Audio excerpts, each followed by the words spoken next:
আর কয়েকদিন পর শুরু হবে ইন্ডিয়ান প্রিমিয়ার লিগ। 10 ফ্র্যাঞ্চাইজির ক্রিকেটাররা কোমর বেঁধে লড়াইয়ে নেমে পড়বে আইপিএলের সোনালি ট্রফি জেতার জন্য। ভারতের তারকা wicket keeper batsman Rishabh Pant এবারের আইপিএলে ফেরার জন্য প্রস্তুত রয়েছে।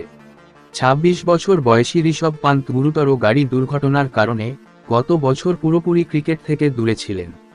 সুস্থ হওয়ার পর থেকে 22 গজে ফেরার জন্য কড়া পরিশ্রম করেছেন তিনি।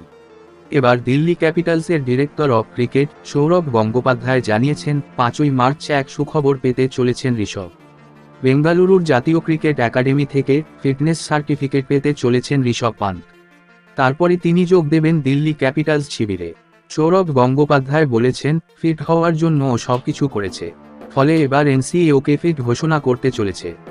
5ই মার্চ ঋষভ পান্ত আগে ফিটনেস সার্টিফিকেট পেয়ে যাক, তারপর আমরা ওর সঙ্গে ক্যাপ্টেন্সি ব্যাকআপ নিয়ে আলোচনা করব।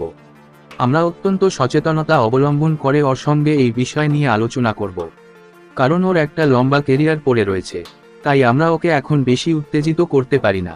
দিল্লি ক্যাপিটালস শিবির ঋষভ পান্তের সফল কামব্যাকের জন্য আশায় রয়েছে।